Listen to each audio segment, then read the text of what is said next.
Good afternoon, Wrestling Inc. Welcome back to the Wrestling Inc.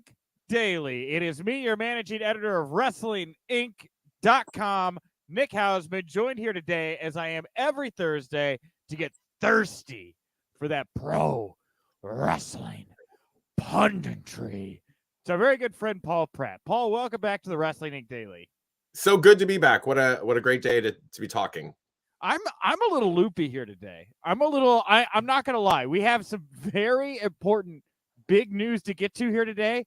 You're going to get my absolute candid thoughts on this one. I don't know if you watched it live. I got to watch most of it live. Then I had to record something, but I finished all of the Pat McAfee, Vince McMahon conversation. Did you have a chance to catch that today? I did not.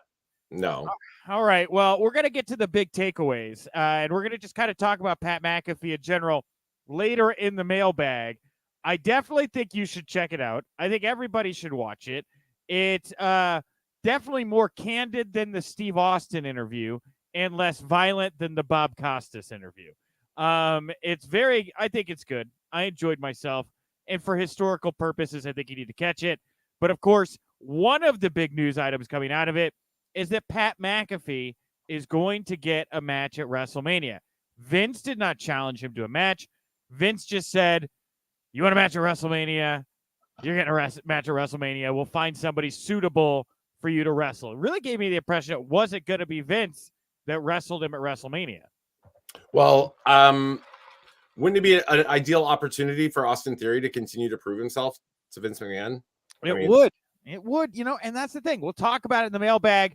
What do you do in this situation? How do you book it? There was other big news coming out of that conversation as well. So we'll talk all about McAfee, Vince McMahon in the mailbag.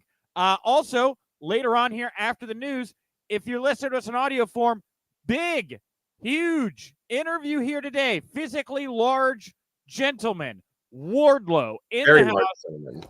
Very big. He's a very big man. And I had 20 minutes at 10 o'clock this morning to talk to Wardlow, a little earlier in the day than I'm used to for interviews, but YOLO, it was great. Had a lot of coffee in me, and I think you guys are going to dig this one a lot. We talk all about MJF, CM Punk, Cody Rhodes, Revolution this weekend, Ring of Honor being bought by AEW's Tony Khan, which we'll talk to you about here in just a second. So I think you guys are going to like that a whole heck of a lot. And if you're watching us in video form, as I see many of you are, because our comment section is open here today, you can go check out that interview I did with Wardlow right after this, 5:30 Eastern. It's going to premiere over on the Wrestling Inc. YouTube channel. So go check that out. And again, if you're video or audio form, you're going to hear it here later. Okay. So with all that out of the way, it's time for news you can use. News that'll leave a bruise. We're going to start off with Tony Khan's massive announcement. He has bought Ring of Honor. That's how he opened Dynamite.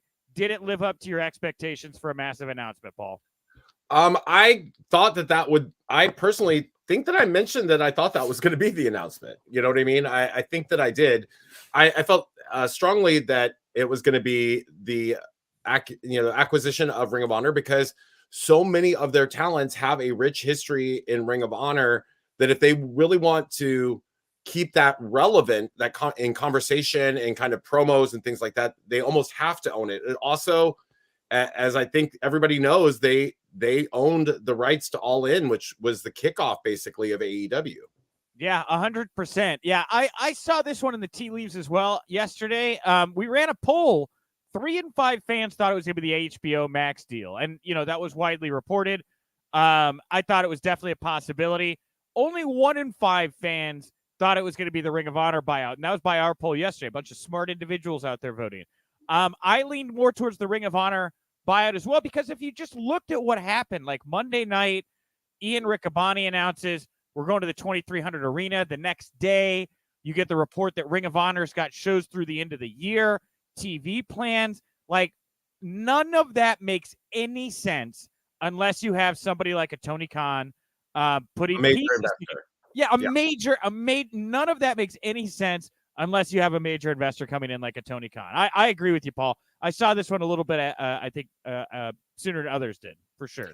Yeah, I didn't even see any of those announcements early in the week because I was recuperating from my own crazy travel weekend. But the fact of the matter was that this just seemed the the next option for them. You know what I mean? I think that Yeah. this feels like the right thing for that company to own that, because we've long speculated that they want their own streaming service. They've been doing all of this tapings and stuff like that. But unfortunately, 2 to 3 years of AEW Dark tapings is not sufficient to launch your own online service. So 20 years of Ring of Honor, different story. Yeah.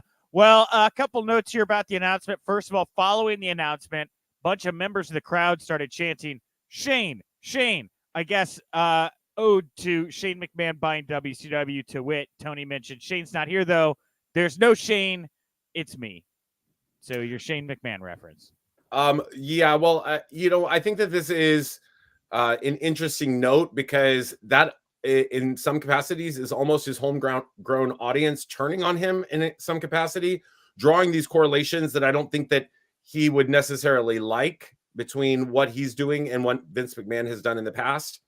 So, but nevertheless, I think that they're finally, perhaps some people are wising up to what they're seeing right in front of them. I don't know. I whatever. I thought it was playful. That's water off a duck's back. If I'm Tony Khan, I mean, you got what you wanted here. And for a lot of reasons, I agree with you. You know, the Observer here saying deal put together 2 weeks ago. The following day is when Tony Khan started dropping hints. Both AEW and WWE were contacted regarding the sale. Khan obviously put in the better offer. The tape library was mentioned as being important to AEW, and the company does want a streaming service in some form, which you just alluded to. Ring of Honor's old footage is something that can help with that. Now they have more content. And plus, Ring of Honor owned the footage for All In, which you also mentioned as well. You know, I was talking to somebody in the business after this all fell out yesterday. I have a lot of respect for it. And they were just they were like, well, it's good. This is great for Sinclair. They need the money. They're in a big Major League Baseball lawsuit. Google it. So, that good for them. But to anybody but Tony, this library does not mean as much. And it's interesting, I see that we've got bodyslam.net here. Their report we'll get to more in just a second, but they're saying that Tony paid in the $30 to $40 million range. I don't know if that number is accurate or not, but I can only see that number getting to that if people are messing with Tony, trying to get him to drive up the price, because he's the only one in the room that probably really saw any value in this thing. Somebody referenced this, and I thought it was rather sly. It's one of our viewers and our listeners here on the podcast referenced this as 40-year-olds overpaying for things on eBay because they were part of their childhood. And, I think that there is some significance to that. This is, look, I don't garner any favor for saying this, but he frequently reeks of an individual who is buying play sets. And I want that play set that was popular when I was a kid. This is the one, I want to have it. So I do think that there's a lot of benefit for this. I want to remind people that presumably Sinclair is not trying to get out of the Ring of Honor business in terms of broadcasting that product. They're trying to get out of the Ring of Honor, payroll business. They don't want to payroll this product. They're presumably very willing to continue to broadcast it on all of their networks, which nobody can find anyway.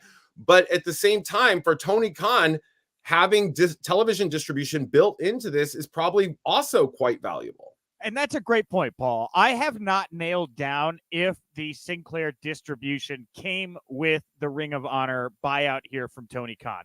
I had heard that it was a part of the deal that had been bandied about when other people were trying to put their bid. But at the same time, Tony has a deal with Warner Media. I don't know if that negates their ability to get in with other distribution television. I just don't know. I mean, I'm not saying it does. I'm not saying it doesn't, right? But okay, go ahead. I would just say that for me, the perspective on this would be, if we're going to buy this product and we're going to continue to float it in the same markets, in the same way that they have, that built-in television time is valuable.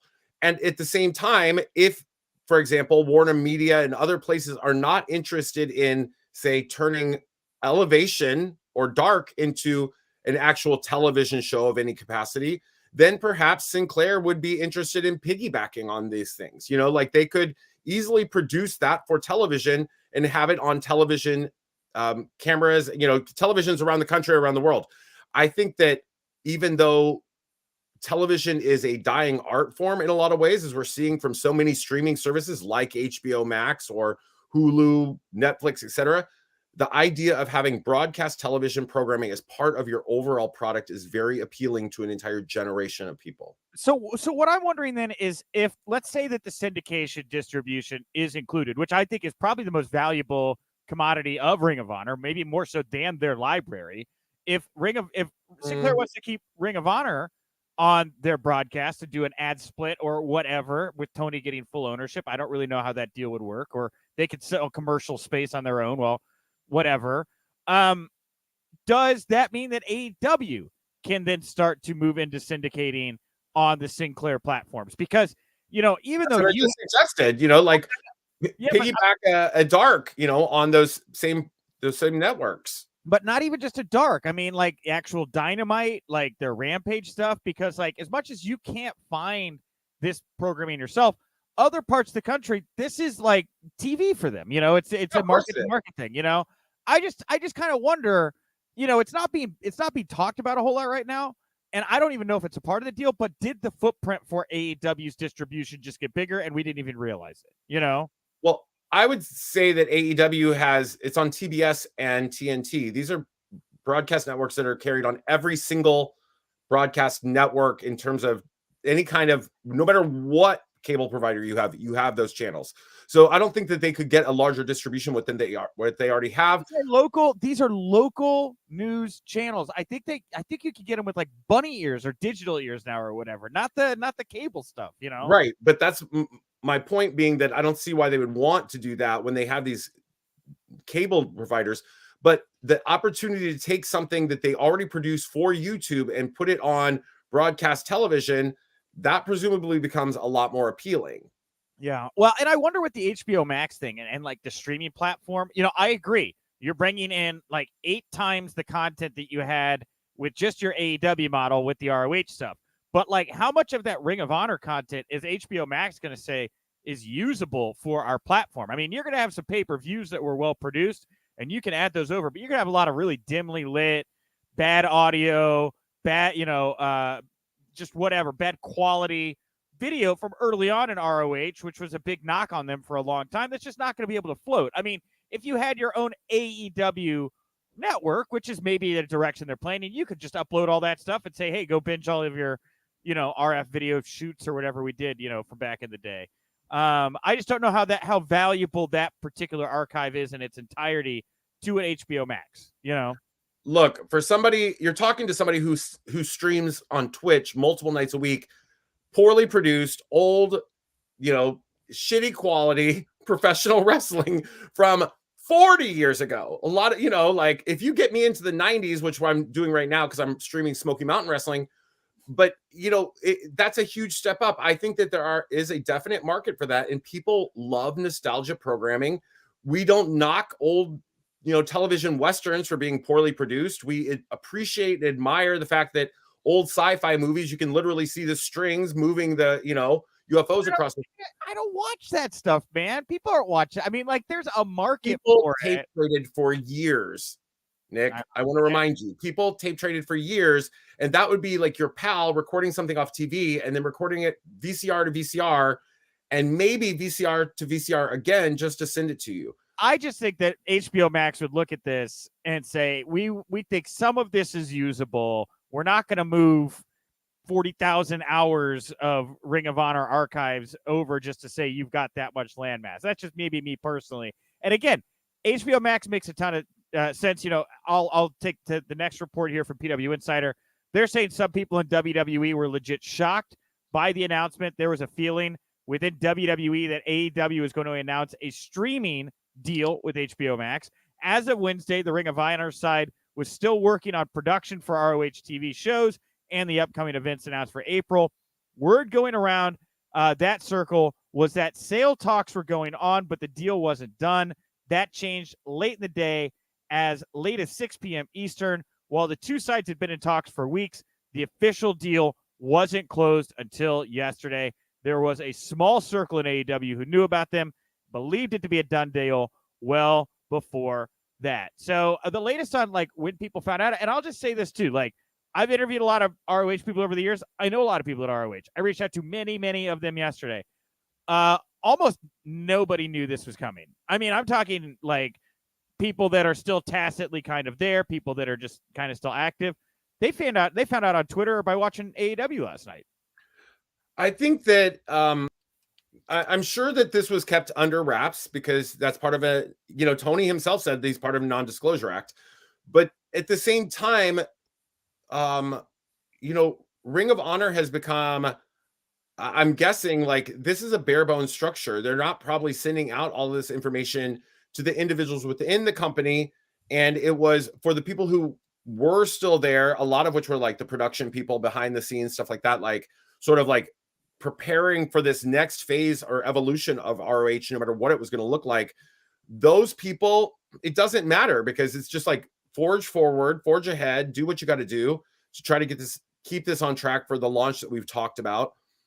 In terms of the talent, I think if they had no idea that something was up, they have been living a little bit under a rock because, Jonathan Gresham was 2 weeks ago at AEW. That's your world champion. There's a lot of people who are floating in and out of that company in various capacities. It would say to me that some kind of relationships are being formed there. I think it's one of those like I can't believe it type telephone, tell a friend, tell a wrestler type situations where like by the time another wrestler gets it, they're like, dude, I've heard it tall Taylor to a time in my pro wrestling career. I'll believe Tony Khan bought Ring of Honor when he says it, and then he said it, and it's like, oh, okay. Oh shit, I guess I was wrong. I guess, but that's pretty common in pro wrestling. So I want to point out, like, Headlock Heel here in the comments says that they feel that the ROH legacy and name has a better chance to live on under the AEW umbrella rather than the WWE umbrella. And I agree with that because WWE has purchased so many different companies and they are owners of them, but they do nothing to continue to build the relevance or kind of like maintain the relevance, even if it's from many years ago. Because I personally think that companies like Mid-South, which they own, continue to have relevance today because of, you can see the booking, the way people book different matches, the influence of that, the influence of a lot of those wrestlers that started there became major superstars, and many of whom are still working in like production capacities somewhere, somehow. Yeah. So, well, yeah. I agree with you completely, Headlock Heels. Yeah. Well, to throw a little bit more on this is the final bit here for bodyslam.net. They're saying that internal plans call for AEW to use Ring of Honor as a developmental territory of sorts. It was also noted how word going around says, quote, main roster AEW talent are going to be featured on the ROH brand at times. It's interesting. Like they already have two like developmental shows. They have Dark and Dark Elevation. I don't really know how Ring of Honor plays as a third rung to that. I would say a couple of notes of interest here. Number one, we don't have a developmental Adam Cole. Tony said just 6 months ago. But at the same time, I think that what this is going to be done is that this will be treated with the due respect given that they presumably feel Ring of Honor deserves. And I think that will be utilized as a bit of a separate entity, right? Like, in a lot of ways, the way that back in the true developmental days of WWE, where they would be sending off talent to USWA, and give them some shine, get them polished up, and then bring them back. Or they could take those talents and allow them to live in their entirety right there with, getting great opportunities to be on television. Ring of Honor is something that people still to this day, with the exception of the last few years, which some of the shine has disappeared from, people hold that in high regard. And the Ring of Honor title lineage, the kind of competitors that have come through Ring of Honor and gone on to do tremendous things, it's all very high. And I would personally love to see a lot of this truly underutilized talent on the AEW main roster have a place to go where they can shine, and not just on Dark, because Dark is great, but there's no consequences for that. Meaning, like, there's no opportunity to win a championship or develop beyond just picking up a few wins and then maybe coming over with a improved 1-loss record when you show up at Dynamite. Sure. All right. Well, we're getting a little tight on time here, so I want to kind of tighten things up a little bit, Paul, as I did not realize that we'd spent 20 minutes already talking about the Ring of Honor stuff. Of course, like the big cherry on the top of Tony's announcement last night was running back the Ring of Honor main event from the original pay-per-view to open Dynamite. Bryan Danielson, Christopher Daniels, nice, I think, 8 to 12-minute match there. Definitely shades of Ring of Honor. And, of course, that wonderful finish there at the end where Bryan feigning like he was going to shake Daniel's hand and instead kicking his head in. Nobody came out to stop him. It was like tough to watch. I thought it was just a really great bit of business they did. It was everything worked together in that moment and built to something meaningful on the pay-per-view. I really like that. Yeah, I think it's certainly up the ante for the Jon Moxley bit. And I think that that's going to be a great match. And of course, both of those individuals have strong histories in Ring of Honor too. So it just, once again, makes that purchase even more relevant. All right. Well, Paul, I'm going to thank you right here for joining me at the top show to talk all the news today. We did have some other AEW stuff to get to here, but I want to make sure we have time to kind of talk about this Vince McAfee interview at the end. Of course, we were going to talk about the MJFC and Punk dog collar, very bloody segment there. Punk made a lot of WWE references. What's new? Dante Martin came back. Max Caster dissed Kane. Young Bucks, the EVPs win. They're off to the pay-per-view. Things that happened on Dynamite. Anything that grabbed you there, Paul? I thought overall the show was quite entertaining. There were parts of it that were definite highlights.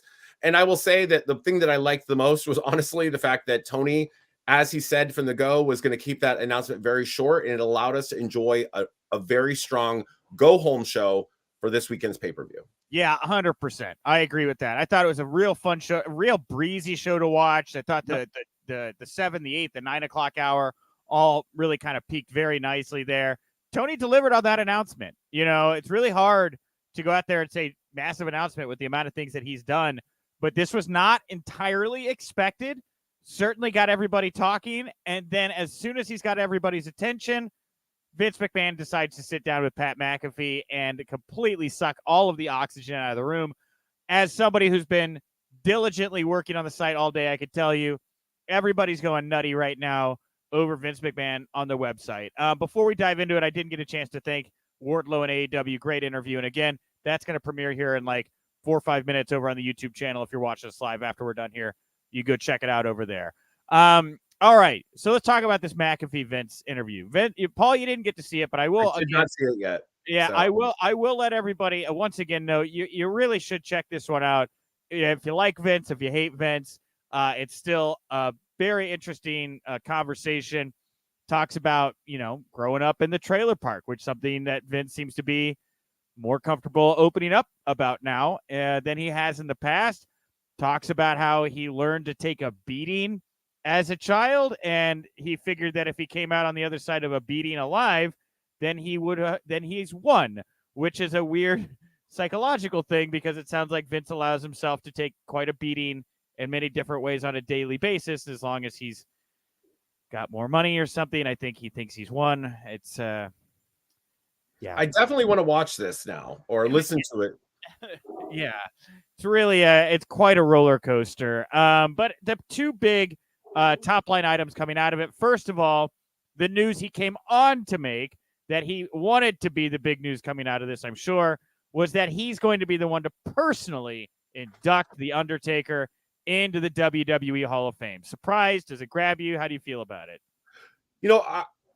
This is not my only podcast, and I do one with Elijah Burke, the Pope's point of view we put that on Saturday mornings. We just talked about this, like who would be the logical person. And I felt the logical person presumably would be Kane, who I don't want to talk about right now. The other person that would be a logical choice would be perhaps Stone Cold Steve Austin. They had like a storied rivalry, and it's in Texas. But if you go beyond that, the only person I think that in many ways rivals the over-the-top, like lifelong legacy of an Undertaker would be the over-the-top lifelong legacy of a Vince McMahon.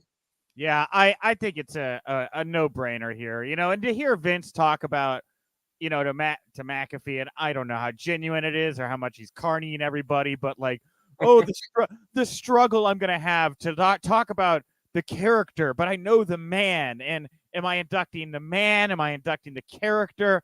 oh, this is going to be the hardest thing I've ever had to do in my life is write this Hall of Fame induction speech. And again, I don't want to be too sanguine and take away from what is maybe a very genuine sentiment from Vince, but it came across a little heavy-handed to me. That's all I'm going to say, Paul. So yeah. I do think that for, to boil it down, again, I haven't listened to this, but I do think when it comes to someone who is as iconic as an Undertaker, who has had such a legacy as the Undertaker, and who has worked in that company for as long as he has and been a focal point, it's hard to remain a focal point for a decade, much less 3 decades. So, for him, I could only imagine that would become difficult because you start to blur these lines. Like, I mean, I haven't been in this industry very long at all, but I already blur the lines between people's characters and just that life on the road or just the friendships that you have. So there are things that are iconic to me about my friends, but those are not the public image that they present, right? Yeah.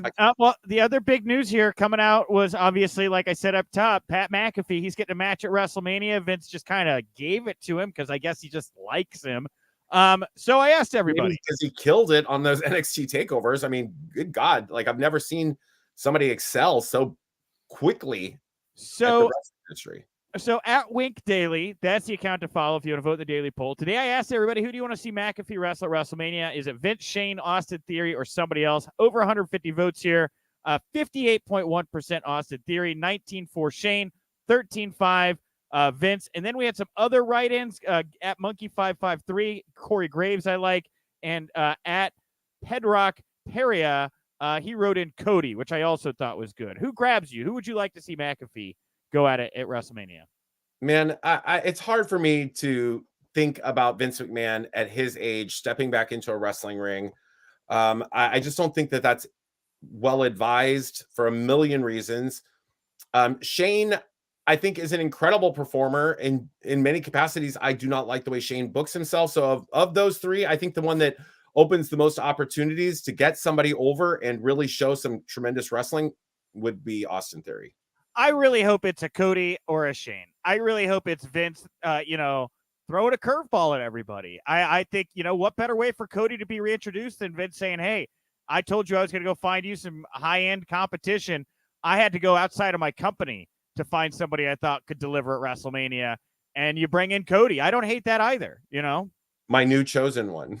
Right, yeah. Oh, Austin Theory crying at ringside. No. Hey, you know what? You kid, but if Cody beats Pat McIntyre at WrestleMania, sets up a nice little feud there with Drew on the other side. So, don't count yourself out here. That's not bad booking. All right. Hey, everybody, we are about to air Wardlow over on the Wrestling Inc. YouTube channel. So go over there now or just a minute here when we're done. But come back tomorrow. We are not done. I am going to have Chavo Guerrero on the show tomorrow, and Chavo's going to tell me why he decided to tweet about being taken off the AEW roster page, what went into that decision. You like that? Did you not expect me to say that? Well, I mean, I just think it's so funny because I had season passes to AEW, and I spend as much time on AEW television just sitting in the things, out in the. It's a good story. It's a good story, Paul. So Chavo's here tomorrow. Go support Wrestling Inc. Daily on whatever podcast platform you want. SupportWrestlingInc.com. And, of course, come back here tomorrow night after SmackDown for the Wrestling Inc. podcast. Paul, what do you want to put over here before we wrap up? I'm so excited. Tomorrow on Fight TV, you can catch me at Hood Slam March 4th. I'm going to be managing Dark Sheik in a match that is like 13 years in the making. That is going to be tomorrow night. Obviously, Friday, March 3rd. So Friday, March 4th. Wrong. Sorry. Friday, March 4th.